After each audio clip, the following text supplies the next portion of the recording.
Treti metai, kaip vyksta eglučių olimpiada, bet niekad šitą miestą nebuvau. Dar nesu lankęs Druskininkų. Esam Druskininkų eglučių parke. Va kaimynka mano, 1:1. Vai paskirpėję Nijolę atvykau spalvinę gamą nusistatyti. Nu jau matau Druskininkų eglę. Pernai prie manęs priėjo žmogus iš Druskininkų. Sako, jūs tai. Pas mus Druskininkas kiekvieni metai tokia pat eglė. Aš nebūčiau kritikas, jeigu nebūčiau atlikęs tyrimą. 20 metai, 21, 22, 23, 24. Prašom 25. Karūna ta pati, kūgis tas pats. Gal biški pasikeičia lemputės, bet girdit. Jum patiem nedaėdė? Čia klausia savivaldybės, ne žmonėm, jeigu jau kitos miestos vertinant kitų miesto eglės prieina į skundžias, aiškiai daėdė. Einame vertinti, bet žinokit, pastaba pasakyti ir labai garsiai. Prašom imtis veiksmų ir dėl savo žmonių pasistengti. Gana yra gana. Pamatys, žinokit, kitais metais tą patį karkasą, žinokit, tikrai padėksiu, kai jūs jo nebeturėtumėte. Dabar einam biški apžvelgsim mes daja. Alda ir tas karkasas. Bai aukštą eglę visų pirma, ir matom karūną uždėta, tenai tokios snaigės iš šono. Ir čia labai daug aptarinėti. Pagrindinė mano misija buvo pagarsinti vietinių balsą. Jeigu Druskininko eglė būtų daina,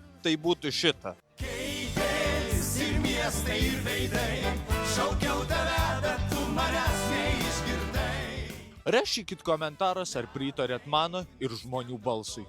Eglė turi atsinaujinti. Tik kitaip žinokit degs, jeigu ne eglė pati, tai jūsų padai tie, kurie puošiat. Arrivederci.